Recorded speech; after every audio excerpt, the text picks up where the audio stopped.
రాష్ట్రం పూర్వపు రోజుల్లో బీహారు గురించి మాట్లాడుకునే వాళ్ళం. ఈ రోజు ఉన్న రాష్ట్రంలో ఉన్న పరిస్థితులు చూస్తే ఈ బీహారు ఇటువంటి రాష్ట్రాలన్నీ ఎక్కడికో పోవాలి. ఆంధ్ర రాష్ట్రం పరువును దేశంలో కన్నా కూడా రోడ్డును పడేసిన పరిస్థితులు ఈ రాష్ట్రంలో ఈ రోజు చంద్రబాబు నాయుడు గారి పరిపాలనలో కనిపిస్తా ఉన్నాయి. నేను అడుగుతా ఉన్నా, ఇదే పెద్ద మంచి చంద్రబాబు నాయుడు గారిని అడుగుతా ఉన్నా, రాష్ట్రంలో ఇంత దిగజారిన రాజకీయ పరిస్థితులు, దిగజారిన లా అండ్ ఆర్డర్ పరిస్థితులు, రెడ్ బుక్ పరిపాలన ఎందుకు కొనసాగనిస్తా ఉన్నారు అని చెప్పి నేను అడుగుతా ఉన్నా. ఇదే రాష్ట్రంలో మొన్నటికి మొన్న 57 చోట్ల ఎన్నికలు జరిగాయి.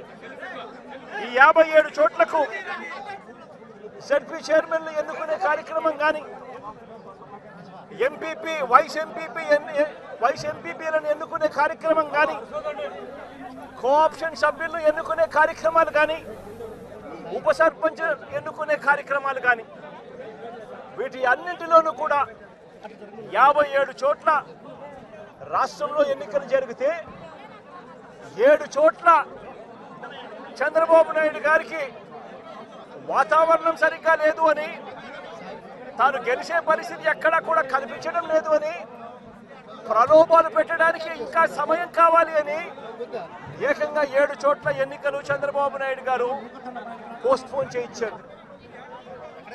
మరో 50 చోట్ల ఎన్నికలు అనివార్య పరిస్థితుల్లో, ఇక జరగక తప్పని పరిస్థితిలో, అంటే చంద్రబాబు నాయుడు గారు ఎంత భయపెట్టినా, ఎంత ప్రలోభాలు పెట్టినా కూడా ఎవరు కూడా లొంగని పరిస్థితి కనిపించిన నేపథ్యంలో ఎన్నికలు జరపక తప్పని పరిస్థితిలో జరపాల్సి వచ్చింది. నేను అడుగుతా ఉన్నా, ఈ 50 చోట్ల ఎన్నికలు జరిగితే ఏకంగా 39 చోట్ల వైఎస్ఆర్సీపీ గెలిచింది. నేను అడుగుతా ఉన్నా ఇదే పెద్ద మంచి చంద్రబాబు నాయుడు గారిని, ఈ 57 చోట్లైనా కూడా చంద్రబాబు నాయుడు గారికి బలం లేదు. గెలిచిన వాళ్ళంతా వైఎస్ఆర్సీపీ సభ్యులు, వైఎస్ఆర్సీపీ బీఫామ్ మీద గెలిచిన సభ్యులు, వైఎస్ఆర్సీపీ టికెట్ మీద గెలిచిన సభ్యులు, వైఎస్ఆర్సీపీ ఫ్యాన్ గుర్తు మీద గెలిచిన సభ్యులు. మరి ఇలాంటి చోట చంద్రబాబు నాయుడు గారికి బలం లేదని తెలిసి ఎందుకు చంద్రబాబు నాయుడు గారు హింసను ప్రోత్సహిస్తూ, ప్రలోభాలను ప్రోత్సహిస్తూ, భయపెట్టిస్తూ, పోలీసులను తన దగ్గర పనిచేసే వాచ్మెన్ల కన్నా హీనంగా కూడా వాడుకుంటూ ఎందుకు చంద్రబాబు నాయుడు గారు ఇంత దిగజారిన రాజకీయాలు ఎందుకు చేస్తూ ఉన్నారు చంద్రబాబు నాయుడు గారిని అడుగుతా ఉన్నా. ముఖ్యమంత్రి స్థానంలో ఉన్న వ్యక్తి ఏమవుతుందండి ఒక చోట ఎంపీపీ పదవి పోతే, ఏమవుతుందండి ఒక చోట జడ్పీ చైర్మన్ పదవి పోతే, ఏమవుతుందండి ఒక చోట ఉప సర్పంచ్ పదవి పోతే.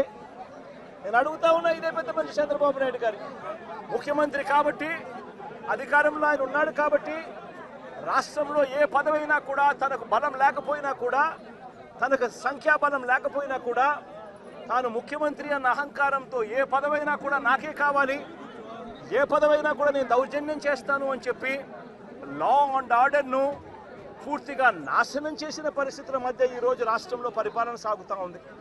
ఇదే పెద్ద మనిషి చంద్రబాబు నాయుడు గారిని అడుగుతా ఉన్నా, ఇదే రామగిరిలో ఇదే మండలంలో ఎంపీపీ ఎన్నికకు సంబంధించి ఎంపీపీ ఎన్నికకు సంబంధించి నోటిఫికేషన్ ఇచ్చారు.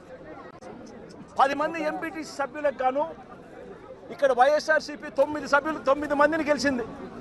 9 ఎంపీటీసీలు వైఎస్ఆర్సీపీ అయితే కేవలం ఒకే ఒక్క చోట తెలుగుదేశం పార్టీ గెలిచిన పరిస్థితులు.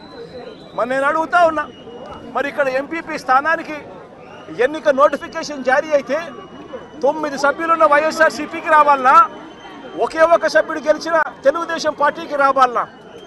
మరి ఎందుకు చంద్రబాబు నాయుడు గారు ఈ మాదిరిగా ప్రతి చోట కూడా వాళ్ళ ఎమ్మెల్యేలను రెచ్చగొడతా ఉన్నారు, ప్రతి చోట కూడా అప్పుడు స్థానిక ప్రజాప్రతినిధులను రెచ్చగొడతా ఉన్నాడు, పోలీసులను దుర్వినియోగం చేస్తూ ఉన్నారు.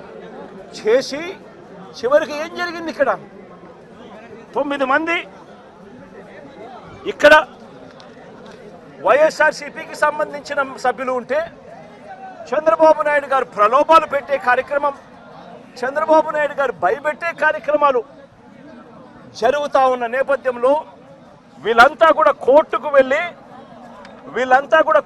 వెళ్ళి కోర్టుల నుంచి వీళ్ళంతా కూడా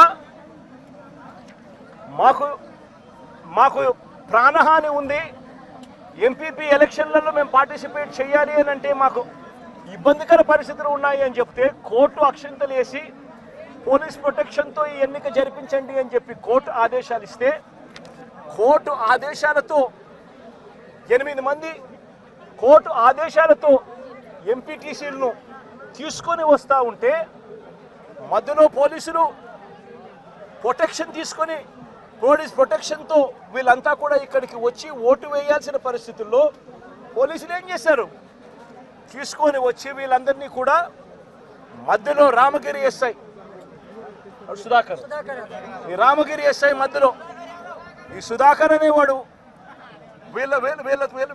వీళ్ళ కాన్వాయ్లోకి ఎక్కి ఈ ప్రయాణం చేస్తూ ఉన్న ఎంపీటీసీ వీళ్ళందరితో కూడా వీడియో కాల్ ఆయన ఫోన్ నుంచి సాక్షాత్తు ఇక్కడ ఎమ్మెల్యే కొడుకు వీళ్ళతో వీడియో కాల్ చేయిస్తాడు, మాట్లాడిస్తాడు. చేసేటప్పుడు భారతమ్మ అని చెప్పి ఒక ఎంపీటీసీ సభ్యురాలు ఉంటే ఆ ఎంపీటీసీ సభ్యురాలకు సంబంధించిన అమ్మా నాన్న వాళ్ళిద్దరిని వాళ్ళ దగ్గర పెట్టుకొని ఆ వీడియో కాల్లో వాళ్ళ అమ్మా నాన్నను కూడా చూపించి నువ్వు కనుక ఓటు వేయకపోతే మీ అమ్మా నాన్న వాళ్ళు ఇంటికి కూడా రారు అని చెప్పి వీడియో కాల్లో ఏకంగా బెదిరించే కార్యక్రమం జరిగింది. ఆ పాప కన్నీరు మున్నీరు ఏడుస్తూ బాధపడుతూ ప్రకాశం చెప్పిన పరిస్థితులు. ఇలాంటి పరిస్థితిలో ఒక ఎస్ఐగా ఉన్న వ్యక్తి తాను చేసిన పని ఏమిటి, తాను కాన్వాయ్లోకి తాను సెలవు మీద ఉన్నాడట ఎస్ఐ, తాను మామూలుగా పోకూడదట.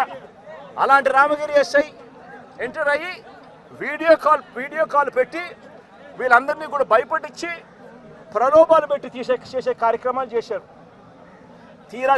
తీరా చూస్తే ప్రలోభాలకు వీళ్ళు ఎక్కడా కూడా లొంగని పరిస్థితి ఎప్పుడైతే కనిపించిందో అప్పుడు ఇక ఎన్నికకు ఎంపీడీఓ కార్యాలయానికి తీసుకొని పోయి ఎన్నిక జరిగించే కార్యక్రమానికి ఫుల్ స్టాప్ పెట్టించేసి టైం అయిపోయి చేసేట్టుగా చేసి ఎన్నిక లాస్ట్కు కోరం లేదని చెప్పి ఎన్నికను పోస్ట్పోన్ చేసే కార్యక్రమం చేసిన తర్వాత ఇదే ఎస్ఐ వీళ్ళను పెనుగొండకు తీసుకొని పోతాడు. పక్క కాన్స్టిట్యున్సీలో ఉన్న పెనుగొండకు. అక్కడ ఎంఆర్ఓ కార్యాలయంలో తీసుకొని పోయి ఎంపీటీసీను బైండ్ ఓవర్ చేస్తూ అక్కడ తెలుగుదేశం పార్టీకి సంబంధించిన నాయకులందరినీ కూడా అక్కడికి రమ్మని చెప్పి చెప్తాడు.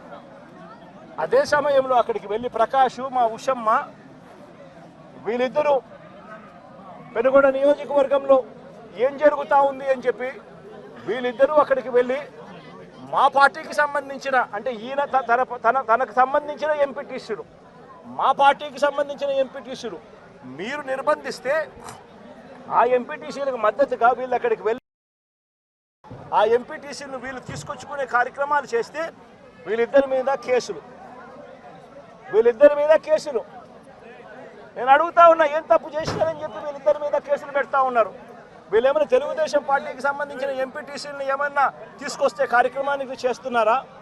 లేదే మా పార్టీకి సంబంధించిన ఎంపీటీసీలను సాక్షాత్తు పోలీసుల సమక్షంలో పోలీస్ అధికారే తెలుగుదేశం పార్టీ నాయకులతో కలిసి మా పార్టీకి సంబంధించిన ఎంపీటీసీలను కిడ్నాప్ చేసే కార్యక్రమం ఒకవైపున జరుగుతూ ఉంటే అడ్డుకునేందుకు వీళ్ళు అక్కడికి వెళ్ళి ధర్నా చేసి ఎంపీటీసీలను తీసుకొచ్చుకునే కార్యక్రమం వీళ్ళు చేస్తే వీళ్ళ మీద కేసులు పెడతారు.